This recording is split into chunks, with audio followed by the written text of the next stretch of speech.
Heat zones on the Earth. Hello students. Have you ever visited Delhi in the winters? It gets so cold that you cannot step out without a sweater. During this time, the temperature may drop down to 5 degrees Celsius. But down south in Chennai, the temperature usually does not go below 20 degrees Celsius throughout the year. Whereas up north in Moscow, Russia, the temperature can drop down to as low as minus 42 degrees Celsius. How can different places on the earth experience such variations in temperature? Let's watch this video to find out. The sun is the source of heat and light on the earth. Due to the earth's spherical shape, different regions receive different amounts of sunlight. Let's understand how this happens with the help of a simple example. If we point a torchlight towards a flat surface, the light falling on the surface will cover only a small area.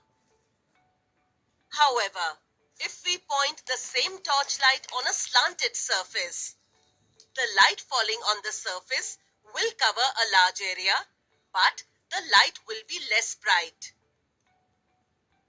Thus, the light falling on a slanted surface is less bright than the light falling on a flat surface. Similarly, on the earth, the regions on and near the equator receive the highest amount of sunlight.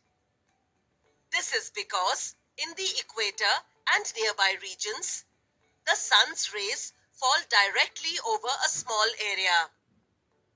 As we move towards the poles, we see that the earth receives less sunlight. This is because in the poles, slanted sun rays fall over a larger area. So, different regions on the earth receive different amounts of sunlight. Based on this, the earth is divided into the following heat zones: the torrid zone, the temperate zone, and the frigid zone. Come, let's learn about them in detail. Let's start with the torrid zone. The word torrid means dried with heat or very hot. This is the hottest zone on the surface of the earth. The sun's rays in this zone fall directly over a small area. Hence, this region receives the maximum sunlight. This zone lies between the Tropic of Cancer and the Tropic of Capricorn. Further away from the torrid zone lies the temperate zone. The word temperate means neither too hot nor too cold. True to its name, this zone is neither very hot nor very cold. This region receives less sunlight, as here slanted sun rays fall over a large area. The temperate zone lies between the Tropic of Cancer and the Arctic Circle in the northern hemisphere and the Tropic of Capricorn and Antarctic Circle in the southern hemisphere.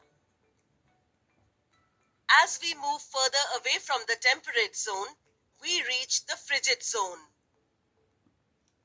The word frigid means extremely cold. This is the coldest zone on the surface of the earth. The sun rays reaching these regions are even more slanted.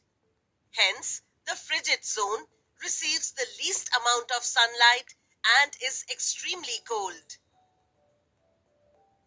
The frigid zone lies between the Arctic Circle and the North Pole in the northern hemisphere and the Antarctic Circle and the South Pole in the southern hemisphere. Bye bye and